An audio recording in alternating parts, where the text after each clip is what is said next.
guest came here as an Iraqi refugee with the help of George and Amal Clooney, in part through the Clooney Foundation for Justice. He recently appeared on David Letterman's Netflix show with the Clooneys. My next guest needs no introduction. Take a look.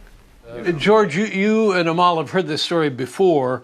I'm hearing it from him for the first time, and can you imagine? Yeah, well, David, I've had the privilege of representing a number of Yazidis who've been the victims of genocide perpetrated by ISIS over the last couple of years. That's how I met Hazim. And when I met him, I remember being so struck by his courage, but also just this amazing spirit, and how he spoke about, even after everything he'd lost, he spoke about a desire for justice, not revenge.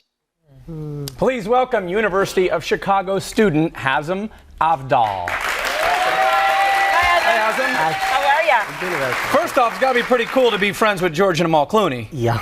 Yeah. And to be interviewed by David Letterman. Yeah. What was that like? Well, actually, I didn't know who David Letterman was. After the interview, I Googled him, and like 10 billion results came out in 0.02 seconds, and I was so impressed. Yeah, he used to host this small-time TV show. Ours is way bigger.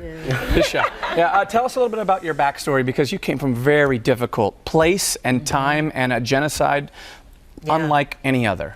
Yeah, well, I'm from Iraq, from a minority called Yazidi. Yazidi is an ethno-religious minority in indigenous to northern Iraq. The population is about under a million, like about 400,000 individuals. We were targeted by a genocide led by ISIS in August of 2014, and that resulted in the killing and abduction of 7,000 to 8,000 individuals, mostly women and children. Right. How were you able to get out?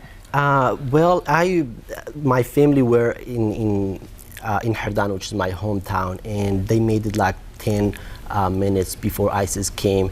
I myself, I was in a different city.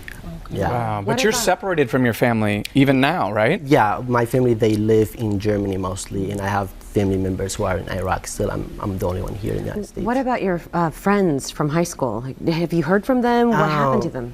Well, yeah, in my hometown, 7 mass graves been discovered recently. The population of my hometown was about 2,000, out of which 530 went missing in the same day, the first day when ISIS attacked.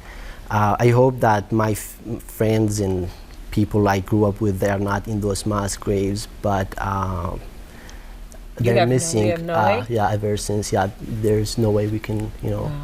Well, you're involved in Yazda, which is an organization that's devoted to supporting the Yazidi group that you came from. Tell us about your work and what you're doing now. Yeah, well, I was with my family in a refugee camp in Turkey, and in January of 2015, I heard that there's an organization called Yazda supporting, it's being established to support the survivors of the genocide. I immediately came back to Iraq and became a full-time volunteer with that organization to help it start. I remember working for up to 16 hours a day. Wow. There was a lot needed to be done, and I simply couldn't stop. There were thousands of people displaced. They lost everything. There were women who survived the sexual enslavement, and they couldn't find even a small tent to live in after they came from captivity. So I was, seeing all that and trying to help. And our community, they all needed each other after the genocide, and I was happy that I was there when they needed me. Right. So talk about the relationship with George and Amal Clooney, and how did this all get started? Yeah, well, it started through a Yazidi survivor. Her name is Nadia Murad. She was also taken as a sex slave by ISIS. And after she came out of captivity, she started, trying to raise awareness about the genocide. And Amal helped her in her work, and my organization was also involved. So through that connection, I got to know Amal, and I met them in New York. And George Clooney has slept on your couch in Kentucky. Well, is that true? It was. When they wanted to make sure that I, feel home when I first arrived in that small town called Augusta.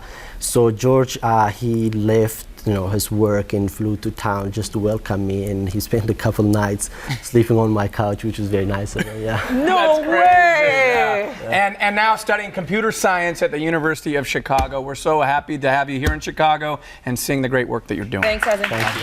For more information about the Clooney Foundation for Justice, please go to WindyCityLive.com.